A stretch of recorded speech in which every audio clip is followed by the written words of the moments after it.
Hello, viewers. Welcome to Mind Magic's Your Skill Partner. We're back yet again with another video of Machine Learning's top 30 interview questions and answers with detailed explanation from our experts. But before that, please do subscribe to our channel for more career enhancing videos. Mind Magics has got more than what you need. Check out the video's description box for the Mind Magic's information repository links. And don't forget, like and share if you've loved our video and comment if you've got any questions. Now, let's get started. In this tutorial, we have to see how to prepare for a machine learning interview question. So that's why today we have to see about how to prepare for a question as well as answer whenever you are going for the machine learning interview.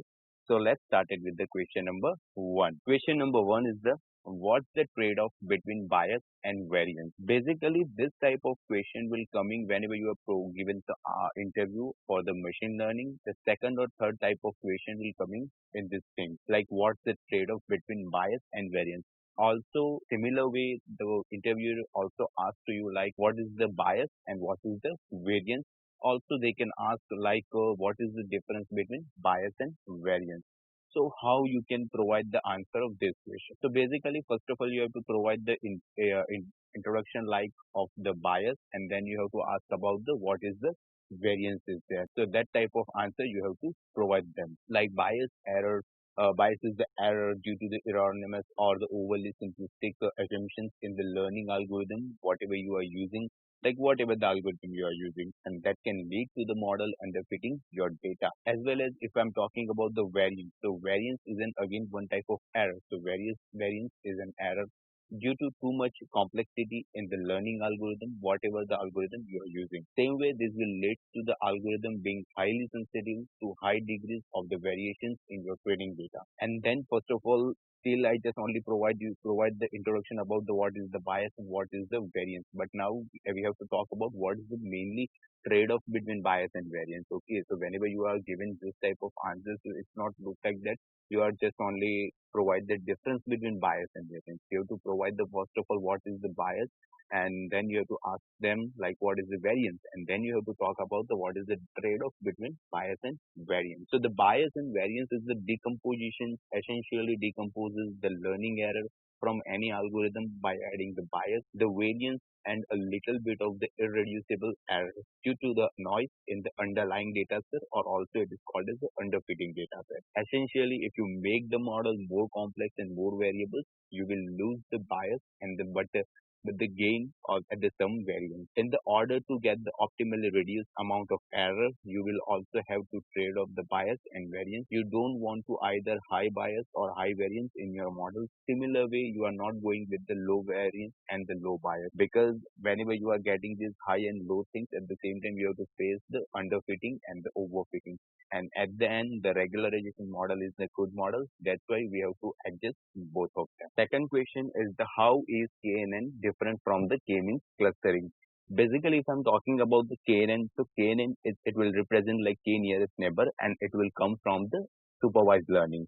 And at the other end, the K-means clustering, it will come from the unsupervised learning. So that is again the big difference is the unsupervised learning and the supervised learning. And at the same time, you have to just only provide the answer look like this is the critical difference here. It is that is the KNN, it's a labeled point, because KNN it's supervised learning is there, and it is the supervised learning. And while K-means doesn't require the label, because K-means the K-means clustering will represent the unlabeled data set, because it will come from the unsupervised learning. So that's why that is the difference between the KNN and K-means, because both are coming from the different types of the machine learning classification. So that's why that is the difference between that. Third question is explain how a ROC curve will work. Also, they can ask to you like what is the ROC and when ROC will use, and what is the meaning of ROC, what is the full form of ROC.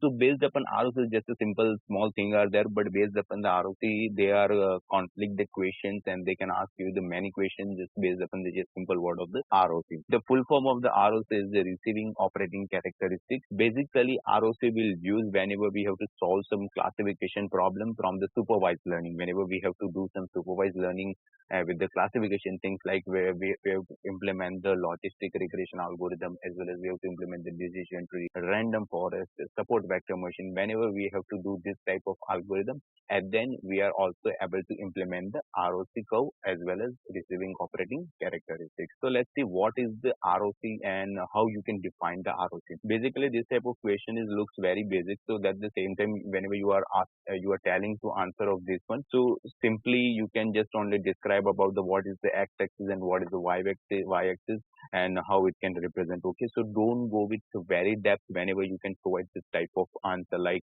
if they can ask you explain how ROC will work.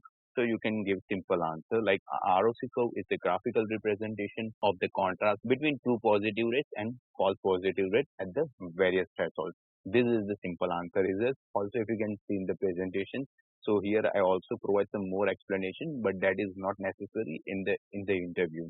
Okay, so that's why you can just provide some basic answer like ROC curve is the graphical representation of the contrast between true positive rates and the false positive rates as the various thresholds. When you are providing this type of these ROC answers, never open the concept regarding the AOC or the AUC, area under curve, because if they want to learn if they want to ask about the AUC, they can make it separate question, but in your ROC definition never discuss about the AUC. Fourth question is the what is the Bayes theorem and how is it useful in a machine learning context. Basically, Navy-Bayes algorithm or the Navy-Bayes theorem is very important whenever you can go for the machine learning interview. Okay, so before going to machine learning, I recommend like you can go with the proper concept with the Navy-Bayes theorem, because Navy-Bayes is a very important part is that because whenever the interviewer will take on your interview at the same time they are also taking some more person as well as interviews. Okay, so they are known like the some of the participants are not good with the Navy-Bayes theorem. So that's why Navy-Bayes theorem is very important theorem or the very important algorithm whenever you are going for the machine learning interview. So let's concern about the question like what is the Navy-Bayes theorem or the Bayes theorem. Basically, the Navy-Bayes comes from the Bayes theorem that is it comes from the mathematics. So that's why and how it is useful in machine learning context or the machine learning terminology or the machine learning technology. So you have to give some justified answer, because this type of question will define like you can get the job or you are not getting the job, because it is a very important question and very baseful question is that. So you can give the answer like that, like Bayes theorem gives you the posterior probability of an event given what is the known as the prior knowledge, because prior knowledge is the main thing is there. And if you can see the question on a if you can see the equation on a left hand side, so you can get the idea posterior probability is there, likelihood is there, and prior probability is there.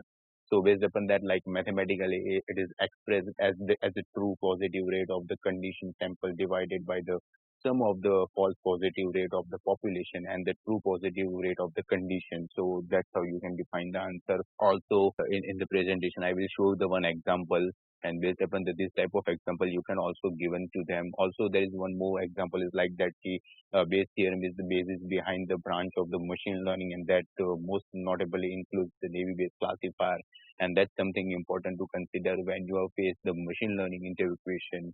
So Navy-Bayes are having their own justification is there. That's why this question is very important question in the machine learning interview. So this is the question number 5. Why Navy-Bayes is Navy? So again, I already told you in previous question, like the Navy-Bayes is a very important algorithm or very important concept as respect to the machine learning interview.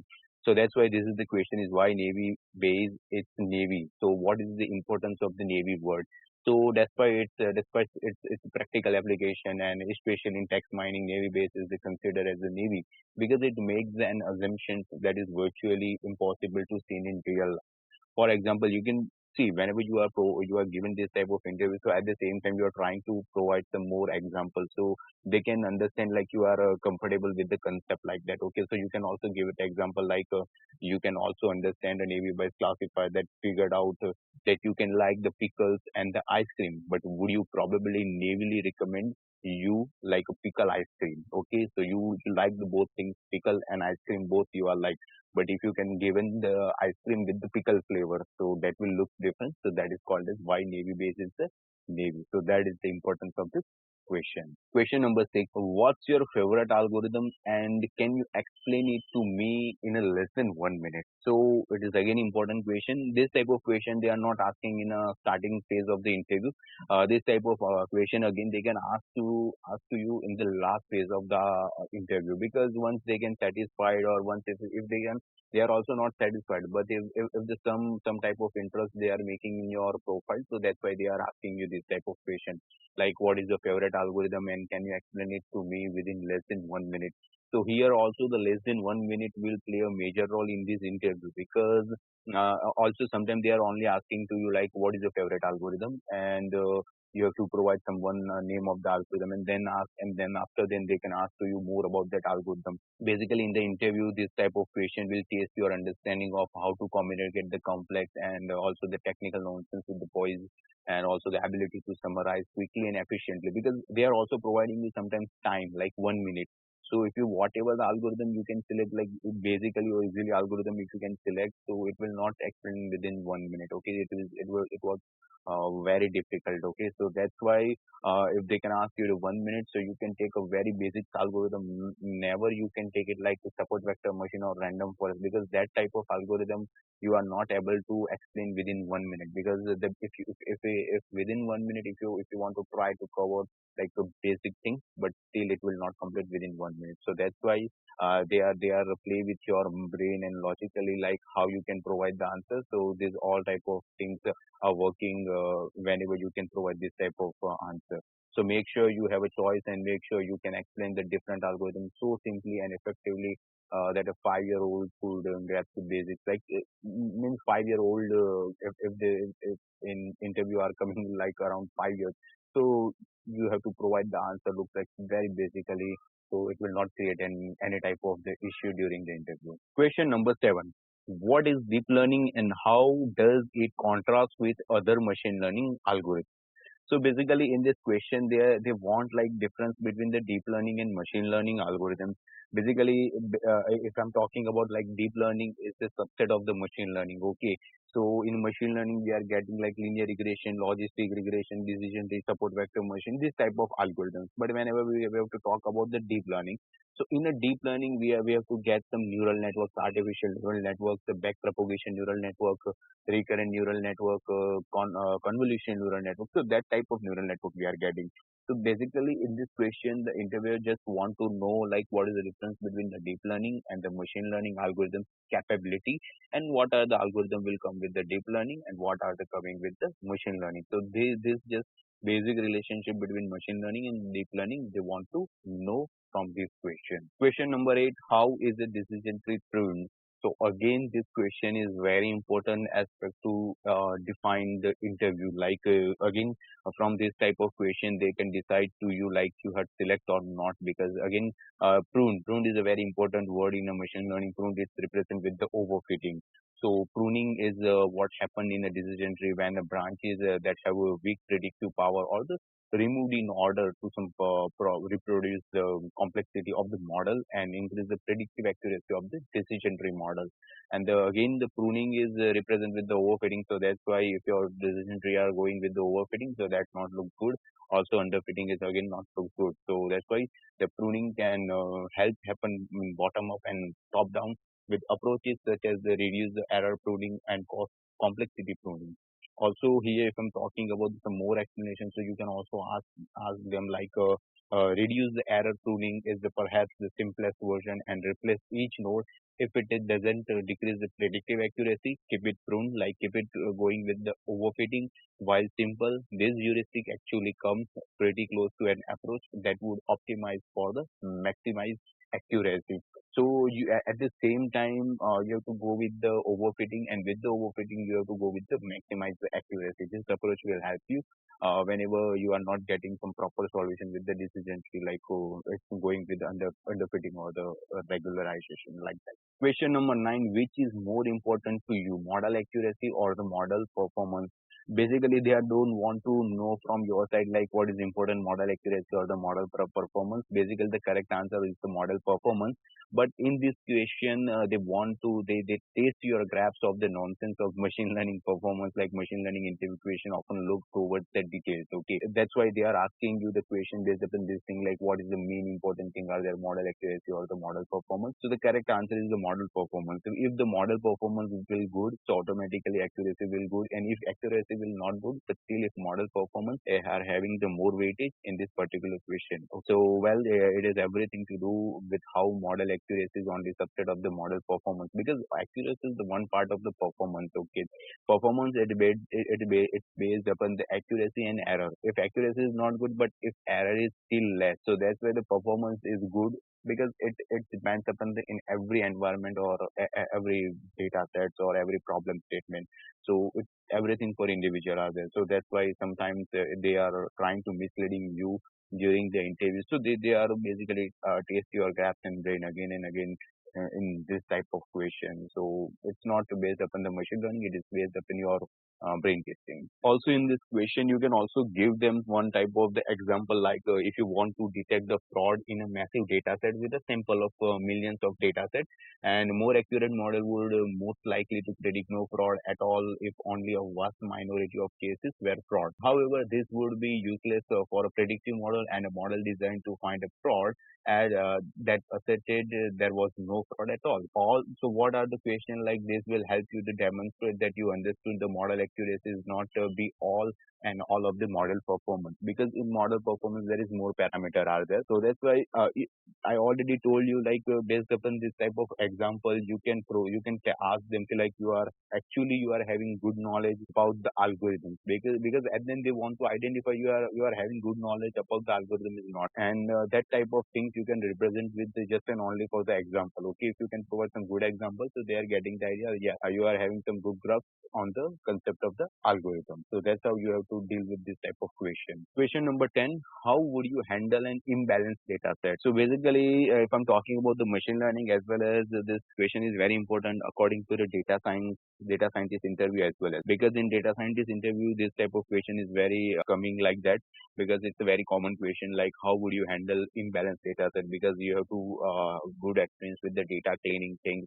also the data analysis and data visualization. This type of things is very important whenever you have to more connect with this type of question. So an imbalanced data set is when you have, or for example, like classification test, and the 19% of the data is one class, and the another second class data is all just only coming like around 10% of error. So that's why you have to deal with the how to you can good deal with the imbalanced data set.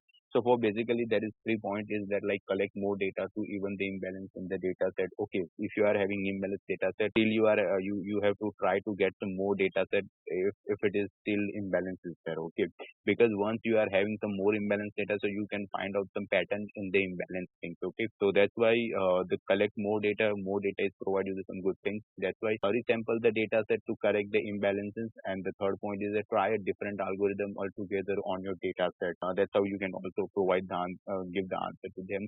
And in basically in that, what is the important here is that you have to keen sense for what damage an unbalanced data set can cause and how to balance. Like, see, if you can apply all the things like from the different libraries like NumPy or Pandas, there is something techniques are there. But if you can apply all the things, but still you are facing an imbalance things in your data set. At the same time, you have to think about how you can balance this one. So that is the important point in this question. Question number 11, name an example where ensemble technique might be useful. So you have to provide one of the examples that will use for the ensemble technique. Basically, ensemble technique is used for the ADA boost or the random forest algorithm. This type of algorithm are using the ensemble technique, bagging, boosting, ADA boost with the random forest. So these all are related to the ensemble technique. So ensemble technique uses a combination of the learning algorithm to optimize the better predictive performance, and they typically reduce the overfitting in models. Basically, because if you are using a random forest, because in decision tree you are getting overfitting or pruning, but if you are using random forest, so it's a very rare chance to getting some overfitting, that type of thing.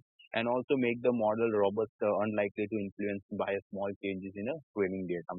Basically, you are not spending some more time with this question. Just within 30 seconds or 40 seconds, you can give it this answer in very basic form. Okay. In a machine learning interview, it's not look like that all the answer you have to provide with very depth. Okay. If you can think like what are the answer is having very weightage, like if you are facing question based upon the navy base or the decision tree or the support vector machine, you can give it that answer in very depth. But whenever you are getting some answer look like very upper line, like name an example, like they are just only want to know one small example type of things. Okay, so that's why. And some question are based upon the logicalistic as well. So during the interview you have to think about that, like what are the question are having more value and what are the question are having some less value, or what are the question are just only for the logical testing trigger page. Next question is the what the kernel trick and how it is useful. So basically this question is coming from the support vector machine technique. Support vector machine is again, it is work for the both like classification as well as the regression. Okay, but kernel trick is a very important part of the support vector machine, because the kernel trick involves the kernel function that can enable to higher dimension spaces without explicitly calculating the coordinates of the point within that dimension. Because in a kernel trick what we have to do, we have to apply the higher dimensional into the lower dimension, and then we have to solve these things with the help of the kernel trick. Many algorithms can be expressed in terms of the inner product, but using the kernel trick enables to the effectively run algorithm in a high dimensional space with the lower dimensional data. So that's why if you want to work with the input space to the feature space, because if you can see, on a left hand side you are getting some input space, but after applying a kernel you are getting a feature space, and in a feature space the three dimension data can be classified very properly, and that is based upon the decision surface. So that's how the kernel trick is very important. Again, this question is important, so you can go with the depth whenever they are asking this type of questions. Okay, so you have to make knowledge regarding to which question you have to face properly and which question you have to face like upper line like that. So the next question 13 is related to the how do you handle missing or corrupted data in a data set. Basically whenever you want to do this type of thing, basically this type of work can be happen with the libraries like NumPy, Pandas are there, and from the NumPy and Pandas there is many function is there like is null, drop NA, fill NA, and if you want to replace the missing value with the 0 or 1 or some random numbers as well as some the average number, so you can do it like that. So basically you could find a missing or corrupted data in a data set and either drop those rows or the columns or decided to replace him with the another value. So multiple ways are there to handle the missing or corrupted data, because this type of question is very basic question are there. Okay, there is 50-50 chance if you are going like a junior machine learning engineer interview for the junior machine learning engineer, so at the same time they are asking you this type of question, but the chance is very less, because this question is related to the very basics or in between basics and intermediate. So sometimes they can ask, or basically in junior machine learning engineering interview, they are always asked this type of question. 14 number question is the which data visualization library do you use and what are your thoughts on the best data visualization tool. So whenever you are giving this type of answer, so you have to clear the things. Whenever I was working with the Python programming language, so I can go with the Plotly, Matplotlib, as well as I can use the Seaborn, and also I have to work with the couplings as well as. Okay, so if you can talk about like I know the Python, so at the same time in a Python you have to know about this core library. Also sometimes they are also asking you the question like what is the use of the Plotly and couplings. So whenever you want to do some geographical representation in a visualization, so you can go with the Plotly and coupling.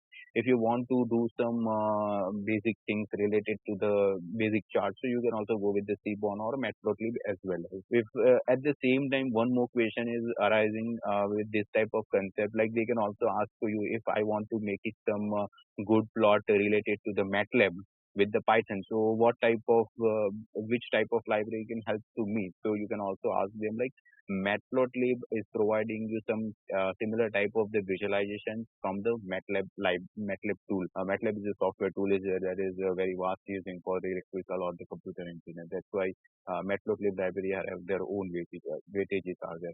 And if you can talk about like I know already the R language as well.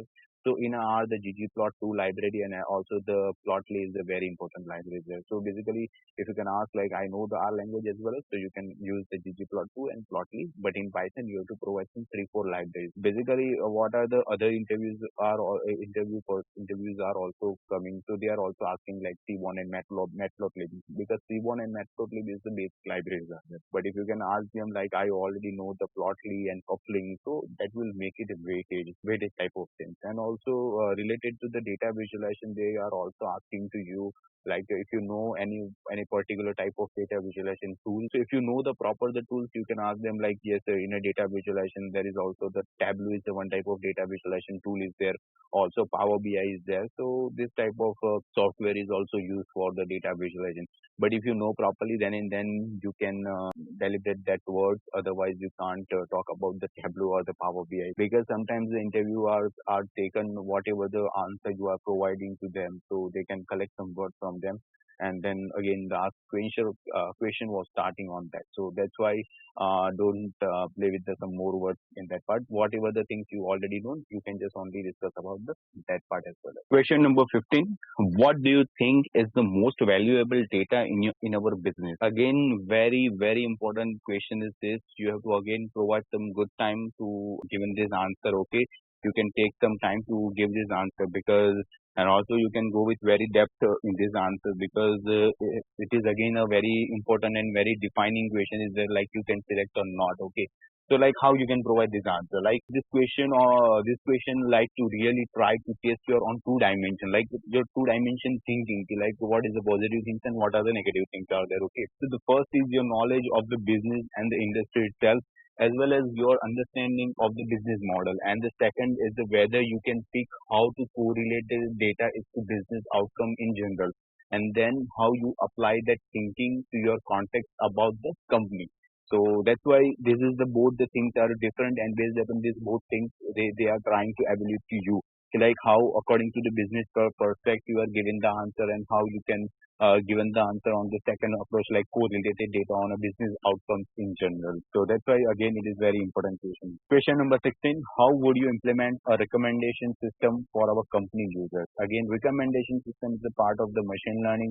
If you have used the YouTube or the Instagram, so basically the all the things based upon the recommendation system. But again, they want to ask to you like if I'm asking to you like you have to make a recommendation system, so how you can make and what is your approach. Okay, so in this question again they are not want to understand about like what is the recommendation system, they are just only want to know like what is the approach. So a lot of machine learning interview question of this type will involve the implementation of the machine learning model to company's problem, and you will have to research the company and its industry in depth. So before applying the going for the interview, you can just learn about something in company, like which type of company and which what is the manufacturing thing and what is the product based things are there. So you have to something learn about the company, so you can give in better answer on this particular question. Next question number 17.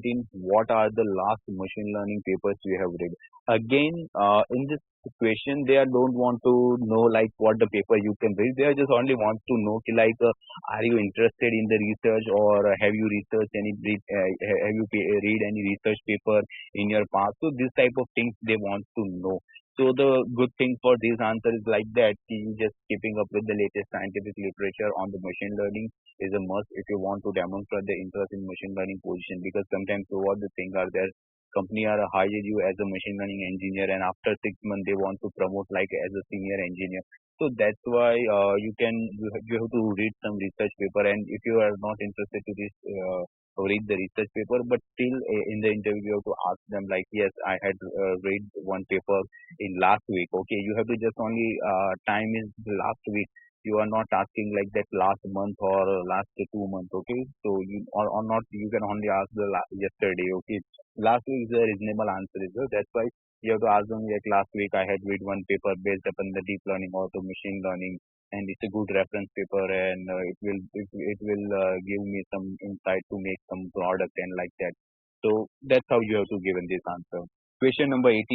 Do you have research experience in machine learning? Again, so research experience, this type of question, when they can ask to you whenever you are having some experience in the machine learning. Okay, if you can done one job last for as experience of 2 years in machine learning. Also, if you done some masters in the machine learning. So you have experience based upon the machine learning in project experience like that. Okay, but if you can just complete your bachelor's and then you can go for this job, machine learning job as a fresher. So they are not asking you this type of question because it's not related to you. But still, if any one of the master students or some PhD students or as well as some experienced person are going for interview, and if they can ask to you this type of question, do you have research in experience in machine learning? So you can ask similarly to last question, like most organizations hiring for the machine learning position will look for your formal experience in the field, like in previous which type of work or which type of project you had done in machine learning field. So that's why you can also read some research paper co-authored or the supervised by the leader in field. So this type of stuff will really helpful to you. So that's how this question, because see, do you have research experience in machine learning? So these questions are not coming in the beginning of the interview. Basically, if they confine like yes, we have selected you, and then they can ask you this type of question. They are not asking you this type of question in the starting of the interview. Question number 19: where do you usually source the data set? Basically, the people or the students are given same answer like Kaggle. But according to me, you can also ask like Quadle, as well as you can also ask them like UCI machine learning repositories. It is a very standard data set sources is there. So according to me, the Kaggle, Quadle, as also the Google data set, it's a good source for the data set. But you can also, if you want to become a unique thing, so you can ask them like, yes, I can also take a data from the UCI machine learning repository.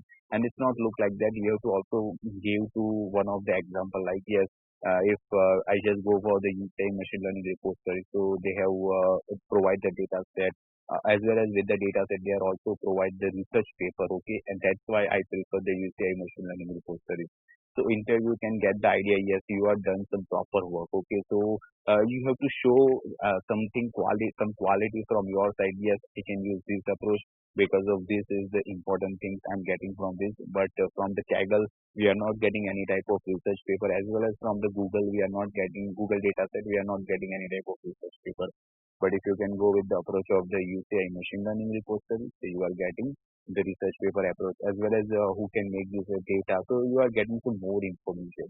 And basically everyone will know like from the UCI machine learning repository, the all data are coming as a standard way. So that is again good benefit, and good plus point are coming in your side. You can give it answer like that. Question number 20. How do you think Google is training data for self-driving cars? Basically, self-driving car is coming from the deep learning or the based upon the convolution neural network, because they have to identify like who are running on the road. Okay, so that's why. But basically, what is the intention behind this question? So machine learning interview question like this one really tests your knowledge of different machine learning methods, okay, and your intentiveness if you don't know the answer. Like so that's why this is based upon the real awareness, like in the machine learning or with the Google, like how you aware to read some articles and this type of thing. So that's why Google is currently using the reCAPTCHA to source the labeled data on a storefronts and the traffic signs. So that's why you have to read some with the Google machine learning articles, and what are the currently Google are working in the machine learning domain, as well as also deep learning, computer vision, this type of domain. If you can get the idea like how they can work in this domain, and once you can get the idea, and then you can ask this type of answer in the interview, so that will very plus point in your side. That's why you have to read some articles in machine learning. Basically, see, the whenever you can give this interview of machine learning, so basically 70% is based upon the book things like how the algorithm will work and what are the logic of algorithm, and then but mainly the out of 13 again, that is most probably things is depends upon the how logically your brain will work, how would you thinking, what is your approach, what is your knowledge, what's the activity in field of machine learning with some social network. So that type of thing is also always working. They are asking you as well as like how in which way applications Google are using machine learning, as well as they are specify the things. If I'm talking about the self-driving car, so in a self-driving car, it's which type of approach are overworking over here. It's a reinforcement learning, self-learning, supervised learning, or unsupervised learning. So they are asking you this type of question again and again to confuse you, or also they want to know like actually you are having some knowledge or not, or you are having knowledge or not. So that's why again this type of question is just only evaluate your own knowledge in field of machine learning. Question number 21. Explain dimension reduction in machine learning. This type of question is coming in the starting of the interview. And you are not going with the very depth in this question, because if you are going depth in this question, so they can make it some confusion in your mind. Okay, so that's why basically simple regarding to the question like explain dimension reduction in machine learning. You have to just only explain the what is the dimension reduction. And the answer is this, like dimension reduction is the process of reducing the size of the feature matrix, and we try to reduce the number of columns so that we get a better feature set either by combining the columns or by removing extra variables. So this is the simplest answer in this question. Do not go with very depth with this answer, okay? Because if you go very depth, it will harm to you. That's why, because then and also this type of question is coming in the first question or second question is like this one. Okay? So that's why. Question number 22. Explain the difference between the random forest and the gradient boosting algorithm. So for this question, you have to first of all simplify the explain the what is the random forest and what is the gradient boosting algorithm. So random forest uses the bagging technique, whereas the GBM uses boosting techniques. Okay, and random forest mainly try to reduce the variance, and GBM reduce both bias and variance of a model. Again, do not go with very depth in this question. Just go with the overview of this type of question, because they just only want to know the difference between the random forest and gradient boosting algorithm GBM. Okay, so that's why you are just only as an overview of random forest you can explain, and also simply way you can also explain the GBM. Question number 23. What does NLP stand for? Again, here in this question, they are asking you what does NLP stand for. So they don't want to know about the NLP in very depth. They just only want to know like what is your idea regarding to the NLP as overview or as a single line answer. Okay, they want single line answer with this question. So you can just simply ask to them. NLP stand for the natural language processing, and it is the branch of the artificial intelligence that gives machine learning to the ability to read and understand the human languages, because that is a very simple answer is there, and also they want simple answer from your side. It is also depends like see whenever they want to know some simple answer, and if you are going if you are knowing with the NLP like many more, so it's not look like that you can ask them to like a 10 to 20 lines based upon the NLP. No, you are not doing that type of thing, because it's again it will give you the negative marks in your interview. Okay, so that's why if they are asking asking with a single line answer, you can also provide the single line answer. That is good for you. Question number 24. What is principal component analysis, and explain the sort of problem you would use for PCA for principal component analysis. Again, it is very important, and it is a defined question is there. Like see, if you can provide the good answer with this question, so you are selected. But if you are going wrong in this question, because see, sometimes they are trying to complicate this question as well. Okay, because in the first line they are just only wants to know like what is the principal component analysis, and if you are giving the good answer on that point, so also they want to know like explain the sort of the problems you would use for the PCA, like based upon the PCA technique, which type of problem you already solved, or which type of problem with that problem you had worked. Okay, so simple sense you have to talk about like PCA involves the projecting, like projecting higher dimensional data, for example three-dimension data or the four-dimensional data to the smaller space of like two-dimension or one-dimension data. This results in a lower dimension data around two dimension instead of three dimension. So we have to transfer the thing from three dimension to two dimension while keeping all the original variables in the model. TCA is commonly used for the compression purpose to reduce the required memory and to speed up the algorithm, as well as for the visualization purpose. Because in a visualization, PCA is also important. It's not look like that the PCA algorithm is only work for the some machine learning, but they are also working as a data analysis part as well as. So the individual dependencies are there, and try to making it easier to summarize the data. So PCA is again PCA, Navy based decision tree. This type of concept is very important whenever you are going to apply with the machine learning interview. So you have to remember that thing in your mind. Question number 25. What are the drawbacks of a linear model? Basically, linear model, so think about like linear regression. Okay, linear regression, multiple linear regression, polynomial regression. So basically, it's talk about the regression topic. There are a couple of drawbacks of a linear model, and this type of drawback are coming with the assumptions of the linear regression. Okay, because sometimes the many people are not aware about the what are the assumptions of the linear regression. So multi-collinearity, the autocorrelation, homoscedasticity, okay, so a multivariate normality, collinearity. So these all type of things are related to the assumptions of the linear model, and a linear model can't be used for a discrete or binary outcome because the regression are coming with the continuous model. So that these all are the drawbacks are there, and you can't vary with the model flexibility of a linear model. So this type of stuff can create a drawback of a linear model. So please be clear with this type of answer. Do not create many confusion during the interview because these type of common questions are coming over there. Like, so what are the drawbacks? Because sometimes people are also confused. Like, what are the drawbacks? Linear regression are having some good things. So how we can evaluate the drawbacks? Yes, there is something drawbacks are there. So these all are the drawbacks are particular for the linear model. Question number 26 related to the decision tree. Do you think 50 small decision tree are better than a large one, and why?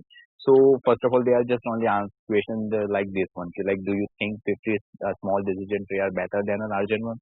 If you can tell to them like yes, and then they can ask to you like why you are giving the answer is yes.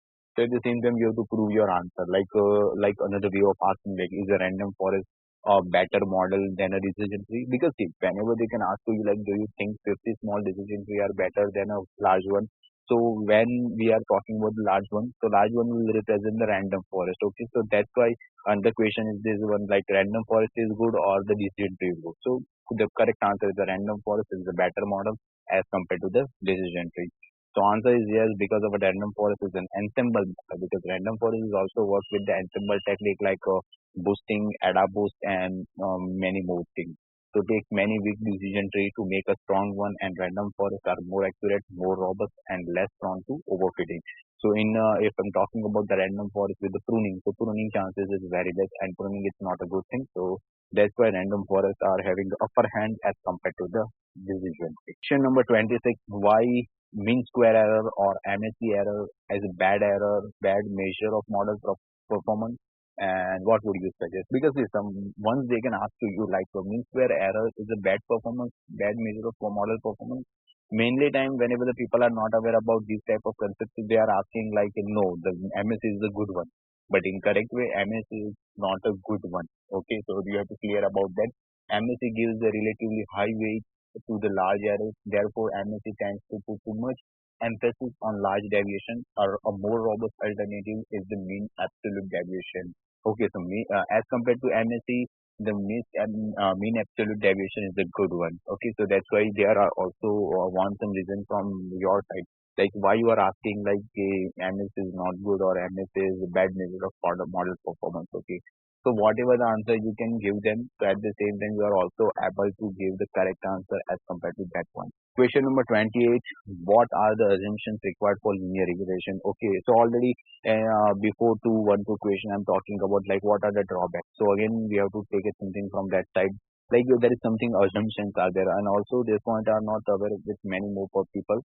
Many less people are aware with the linear regression assumptions. Okay, and this type of question are coming in advanced level. Okay, if the interviewer are satisfied with your basic or intermediate knowledge, and if you can still ask to them like yes, I'm available for the advanced question as well as. So at the same time, they can ask you this type of question, and that was really difficult at the same time of pressure conditions. So what are the assumptions are there? So total 5 assumptions are there. First one is representative of the population. Second one is representative with the linear things. Third one is represented with the homoscedasticity.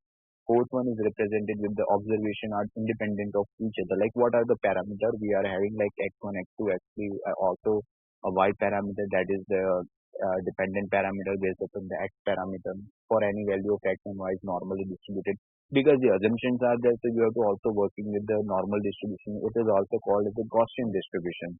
So it is also good. And also one more thing, whenever you can ask to this type of answer, so you can also use for single term like multiple names. So they are also evaluate that thing. So yes, you have some proper knowledge in this particular question answer as well as in machine learning concept. So it will give you the plus points during the interview. Now the next question is what is collinearity and what to do with it, and how to remove multicollinearity. First of all, they are just only asking like what is the collinearity. If you can ask them, yes, that is the collinearity. So then they can ask like what you can do with that, and then how to remove the multi-collinearity. So this is all are the question related to the advanced part of the interview. So multi-collinearity exists when an independent variable is highly correlated with the another independent variable in a multiple linear regression or the multilinear regression, because there is multiple names there. That's why multi is coming over here. Okay, so here I can provide you the more explanation and more in presentation. I can provide the brief answer, but do not go with the brief answer, okay?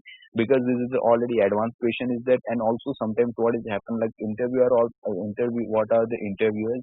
They are also not sure about the question, because in the interview, if you are giving the all the correct answers at the same time, they are making some nonsense type of questions, okay? So that's why you are not go with the very depth. You are just only provide the simple answer like multicollinearity exists when the independent variable is highly correlated with the another independent variable in a particular regression equation. So this type of answer you can give it. So now we have to see last question, and the question number 30 is related to the regression, as well as like how to check if the regression model fits the data well.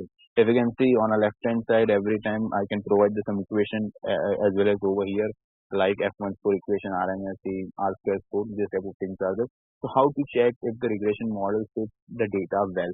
So it's not depends upon you are using this type of parameter. This type of answer is vary with person to person. Like some of the people are asking, well, yes, we are prefer the R square or the adjust R square. Some of the going with the RMSE, and if you are going with the MSE, so they are asking you the question why you are going with the MSE, because MS is the bad measure of the performance model. So that's why. So here I already provided the explanation of the R square or adjusted R square. That is the relative the measure of the feet, and this was explained in previous answer as well as. And also you can see over here, so you can get the idea based upon the equation. Like based upon the equation, you are getting the idea like how they can evaluate the difference between the line value and point value. Basically, line value and point value, these are the terminology is coming from the linear regression diagram. F1 score is also popular for the classification problem as well as, and then last one is the absolute measure of fit.